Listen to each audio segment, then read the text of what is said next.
Juillet 2024. BMW devenait pour la première fois le leader européen des véhicules électriques, dépassant Tesla en nombre de ventes de voitures à pile sur ce marché. Nouvelle certes intéressante, mais qui ne fera pas oublier que la réputation du constructeur bavarois s'est faite sur un tout autre type de motorisation, le 6 cylindres en ligne fonctionnant à l'essence. L'histoire de BMW commence en 1916 à la suite de la fusion de deux entreprises de mécanique de Munich, la Bayerische Flugzeugwerke et la Rapp Motorenwerke, un fabricant de moteurs d'avion. L'entreprise se distinguera pendant la guerre s'étant déroulée de 1914 à 1918 en équipant avec succès certains des avions de chasse les plus terrifiants de l'armée allemande. À la suite de la défaite de l'Allemagne et du traité de Versailles signé en 1919, la production de moteurs d'avion pour l'Allemagne est interdite.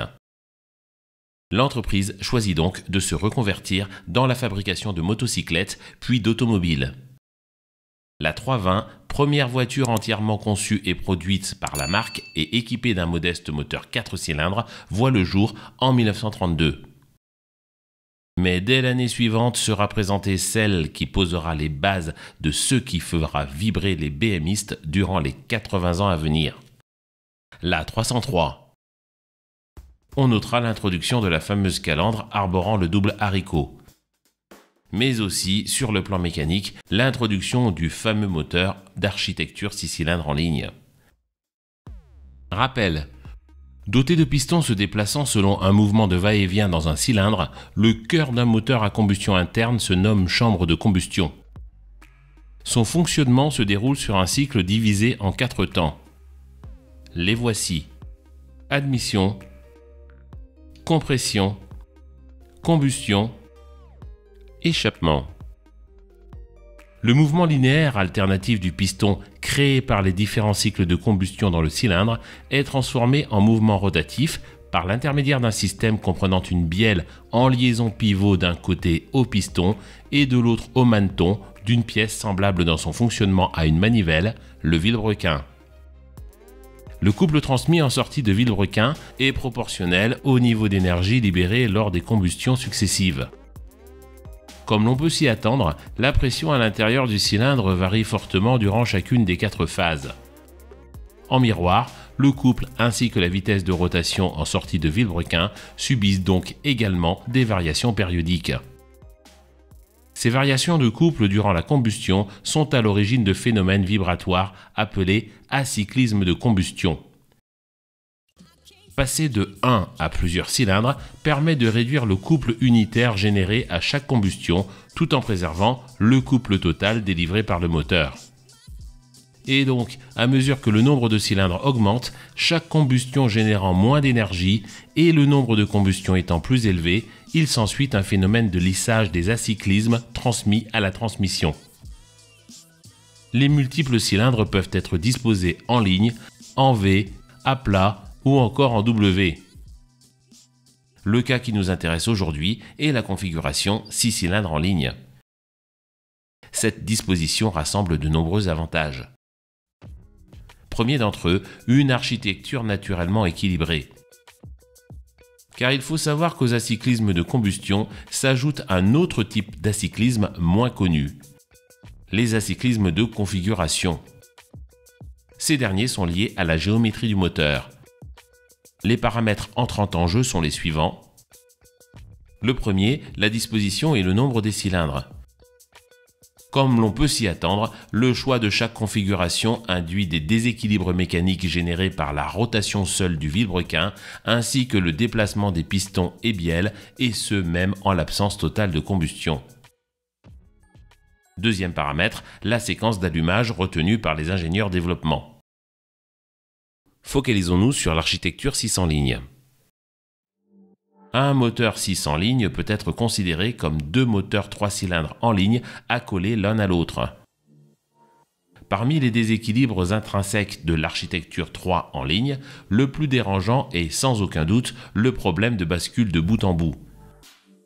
En effet, dans ce type de moteur, les vitesses linéaires des pistons 1 et 3 ne sont jamais égales. Ceci induit un déséquilibre entre ces deux pistons que l'on nomme acyclisme de bout. Et ce, indépendamment du couple généré par le moteur. La façon la plus simple de régler ce problème fut, depuis toujours, pour les ingénieurs, d'ajouter 3 cylindres se déplaçant en miroir des 3 cylindres initiaux. Cette solution permet d'annihiler le problème de bascule de bout. Il est à noter de plus que dans le cas d'un 6 cylindres en ligne, les problèmes d'acyclisme architecturaux d'ordre 2 communs à tous les 4 cylindres en ligne sont ici inexistants. Restent des acyclismes de configuration d'ordre 6. Cependant, ceux-ci sont d'amplitude très faible et donc restent très faciles à amortir. Le résultat, ces caractéristiques physiques alliées au choix d'un nombre de cylindres supérieur au banal 4 cylindres expliquent pourquoi, à l'usage, les moteurs 6 en ligne BMW sont aussi souples et exempts de vibrations. Le deuxième avantage d'un 6 cylindres en ligne est lié au refroidissement. Le système de refroidissement d'un moteur est composé de cavités intégrées au bloc et à la culasse. Le but de celle-ci est de permettre la circulation du liquide de refroidissement à proximité des sources de chaleur que sont les cylindres. Les calories excédentaires sont alors transférées au fluide par conduction. La plupart de ces calories sont ensuite rejetées dans l'air par l'intermédiaire d'un échangeur eau-air connu sous le vocable de radiateur. Dans le cas du 6 cylindres en ligne, le fait qu'aucun cylindre ne soit disposé en quinconce implique une faible largeur du moteur. Cette caractéristique favorise également la présence d'échanges calorifiques entre le bloc motopropulseur et l'air présent sous le compartiment moteur, ce qui permet d'accroître encore la performance en termes de refroidissement. Le troisième avantage du 6 cylindres en ligne est lié à son encombrement. À cylindrée égale et donc couple fourni sensiblement égaux, un moteur 6 cylindres en ligne présente une longueur moindre qu'un 8 cylindres en ligne, ainsi qu'une largeur inférieure au moteur dont les cylindres sont disposés en V. Quoique non adapté à la position transversale et donc peu utilisé sur les véhicules traction, lorsqu'il est installé de manière longitudinale, la faible largeur de ce moteur a pour intérêt de faciliter l'installation de tous les organes environnants.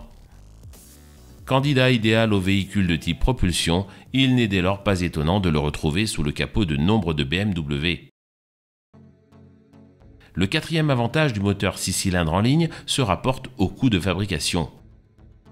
Tout d'abord, comme tous les moteurs présentant des cylindres disposés en ligne, une seule culasse est nécessaire contre 2 pour les moteurs en V ou en W. De plus, et au contraire des moteurs en V, les axes de tous les cylindres sont parallèles.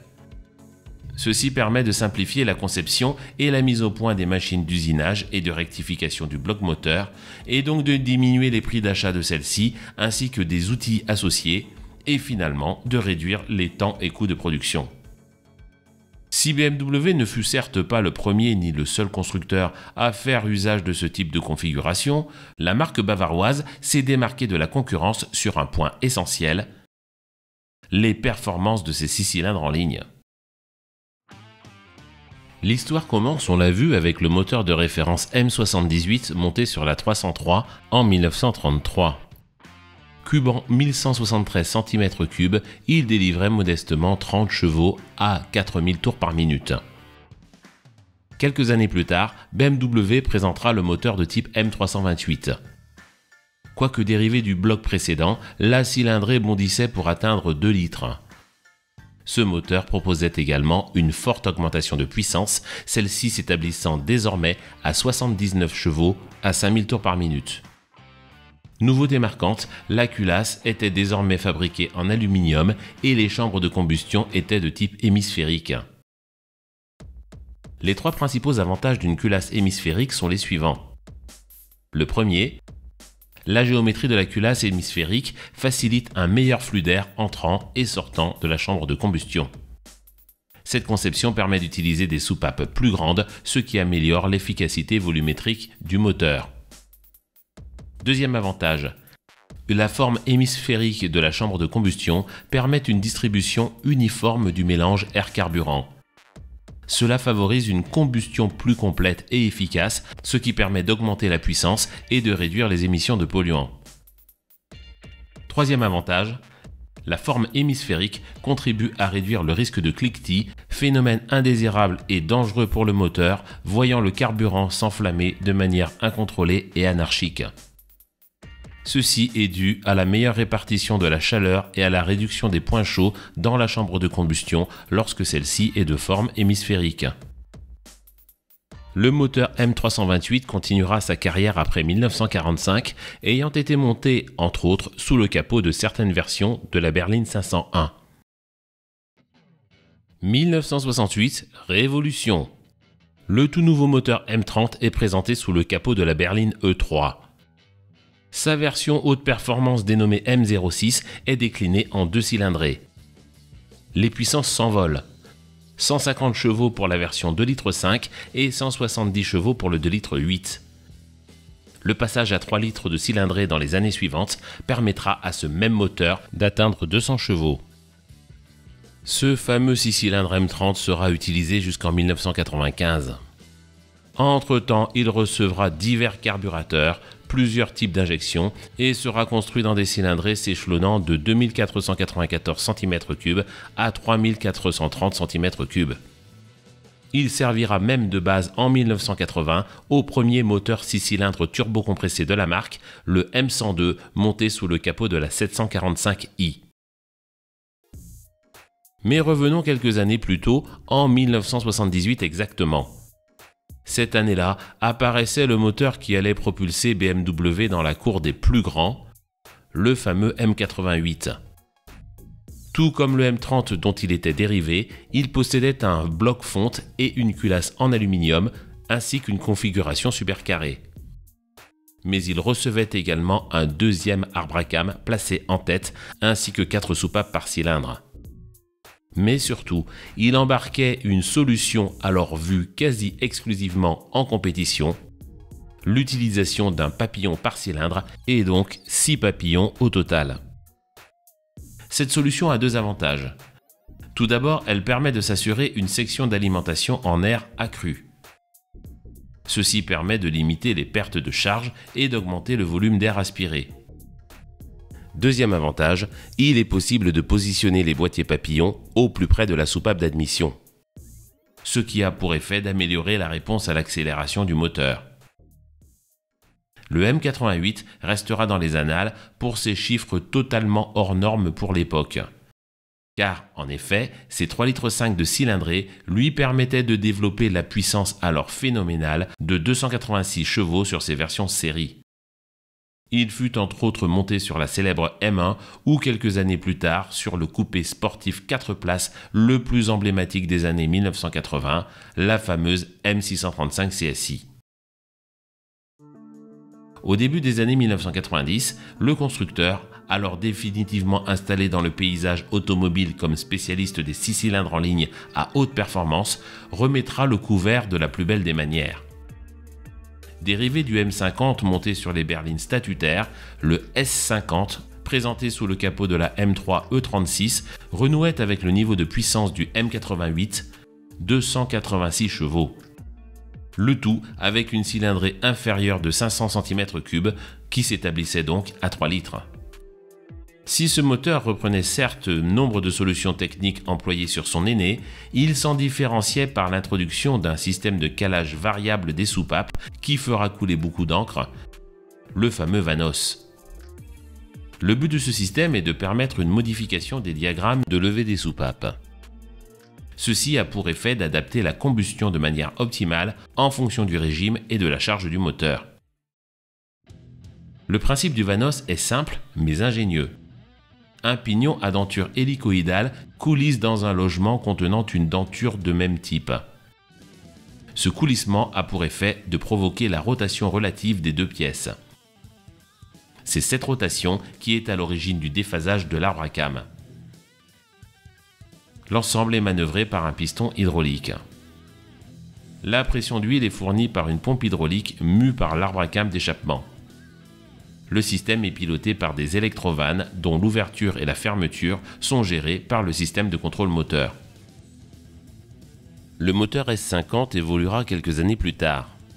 Modification principale, l'augmentation de la cylindrée à 3,2 litres grâce à une légère hausse de l'alésage passant de 86 à 86,4 mm de diamètre. Mais surtout, une forte augmentation de la course atteignant désormais 91 mm contre 85,8 auparavant. Le moteur en profitait pour passer d'une configuration supercarrée à longue course. Puissance maxi développée, 321 chevaux. En 1999, BMW décide de remplacer la série M50 et M52 par une nouveauté, le M54. La version haute performance de ce moteur, dénommée S54, donnera ses lettres de noblesse à la fameuse M3 E46. Dans l'optique de réduction de sa masse, le bloc moteur est dorénavant fabriqué en aluminium. Les logements des cylindres sont recouverts d'une couche protectrice à base de nickel et de carbure de silicium dénommée Nicasil. Ce traitement par cataphorèse permet d'augmenter la dureté de surface à des valeurs proches de celles d'une céramique et de diminuer le coefficient de friction. Le vilebrequin allégé est de type forgé. Les manetons ainsi que les tourillons sont durcis par nitruration. Les pistons sont fabriqués en alliage d'aluminium et recouverts de graphite. La distribution est de type à chaîne double. La culasse en aluminium abrite 2 arbres à cames ainsi que 4 soupapes par cylindre. Les soupapes d'échappement sont remplies de sodium pour favoriser leur refroidissement. Des linguets sont intercalés entre les arbres à cames et les poussoirs de soupapes. Grosse innovation, le système Vanos apparu sur le S50 est désormais installé non seulement sur l'arbre à cames d'admission, mais aussi sur celui d'échappement. Bien dans la tradition des 600 lignes badgées M, ce moteur dispose d'un boîtier papillon par cylindre. Les 6 boîtiers sont reliés par un arbre commandé par un actuateur unique. Le taux de compression fixé à 11,5 pour 1 ne laisse pas de doute quant à la destination performance du moteur. Et de performance, il est vraiment question. En effet, en fonction des châssis sur lesquels il était monté ainsi que des marchés sur lesquels il était disponible, ce moteur développait une puissance maxi s'étalant entre 325 et 360 chevaux. Pour atteindre cette performance, le régime maxi est porté à près de 8000 tours par minute. Avec son architecture longue course, la vitesse maximum des pistons atteint des records. À 24 mètres par seconde, la valeur est proche de celle relevée sur les Formule 1 de l'époque. La courbe de couple confirme quant à elle les bienfaits du Vanos et des 6 boîtiers papillons. Rempli dès les bas régimes, le moteur dépasse la valeur souvent considérée comme butoir pour les moteurs atmosphériques de 100 Nm par litre.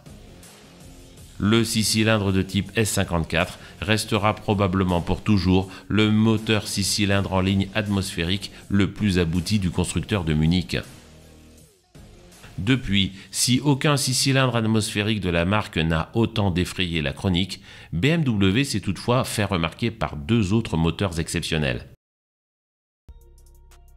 Introduit sur la M3 F80 en 2013, le moteur de désignation interne S55 adopte une suralimentation via 2 turbocompresseurs monoscroll. Bâti sur un bloc en aluminium moulé sous pression, il cube 3 litres. Les cylindres sont revêtus d'un traitement nommé LDS. L'Irtbogen Draht Spritzen consiste à utiliser un arc électrique pour fondre un fil. Le fil fondu est ensuite projeté sous forme de particules microscopiques sur les parois internes des cylindres. Ce revêtement réduit les frottements entre le piston et la paroi du cylindre, améliore la résistance à l'usure et permet une meilleure dissipation de la chaleur. Le vilebrequin en acier forgé est renforcé pour encaisser les fortes contraintes de couple engendrées par la suralimentation. La distribution est confiée à une double chaîne. La culasse, en aluminium, abrite 2 arbres à cames en tête et 4 soupapes par cylindre. Les 2 arbres à cames sont équipés du Vanos. Les pistons, en alliage d'aluminium, sont recouverts de graphite pour minimiser les frictions. Le taux de compression de 10,2 pour 1, énorme pour un moteur suralimenté, permet au S55 de délivrer la puissance de 431 à 450 chevaux selon les versions et les marchés. La présentation de la M3 G80 verra l'introduction d'un moteur encore plus incroyable, le S58. Dérivé du S55, il cube 3 litres et est également suralimenté par 2 turbocompresseurs. Le double Vanos est également reconduit. Mais la grande innovation est l'adoption d'un système breveté par BMW plusieurs années plus tôt, le Valvetronic. Le principe, un levier est intercalé entre l'arbre à cames et le basculeur actionnant les soupapes. Un arbre à cames secondaire commandé par un servomoteur électrique permet de modifier la position du levier en continu. En réaction, le profil du contact entre le levier et le basculeur change également en continu, ce qui permet de faire varier la hauteur de levée de la soupape. Le gros avantage de ce système est qu'il permet de se passer de boîtier papillon. L'utilisation d'un boîtier papillon a pour effet de créer des pertes dites par pompage. L'exemple suivant permet de les visualiser. Prenons une seringue. Lorsque l'embout est libre, la résistance créée par le déplacement du piston durant la phase d'aspiration de l'air est faible. Obstruons maintenant l'embout de celle-ci. La résistance au déplacement augmente alors de manière significative. Dans le cas d'un moteur à combustion interne, le principe est exactement le même. Le rôle du piston de la pompe étant joué par les pistons du moteur et celui du doigt par le boîtier papillon. Le moteur S58 n'en embarquant pas, les pertes par pompage qu'il subit sont donc très inférieures à celles connues sur ses prédécesseurs. Résultat, des performances exceptionnelles. Un couple maximal de 650 Nm disponible dès 2750 tours par minute et des puissances s'échelonnant de 480 à 510 chevaux selon les versions. Mais l'histoire des 6 cylindres BMW à haute performance n'est pas confinée à l'essence. La marque s'est en effet également fait connaître pour ses moteurs diesel aux performances sans comparaison. Si une vidéo à ce sujet vous intéresse, dites-le, s'il vous plaît, dans les commentaires. Merci à tous d'être fidèles à cette chaîne. Merci également à tous les donateurs. Si vous souhaitez vous aussi soutenir financièrement la chaîne, il vous est possible d'effectuer un don. 2 solutions s'offrent à vous. La première, il vous suffit de cliquer sur le lien dédié à l'intérieur du bandeau. La seconde, il vous est désormais possible d'utiliser les Super Thanks YouTube en cliquant sur le bouton Merci sous chacune des vidéos de cette chaîne. Si vous ne l'êtes pas encore, assurez-vous bien de vous abonner et d'actionner la cloche pour être notifié lorsque de nouvelles vidéos sont publiées.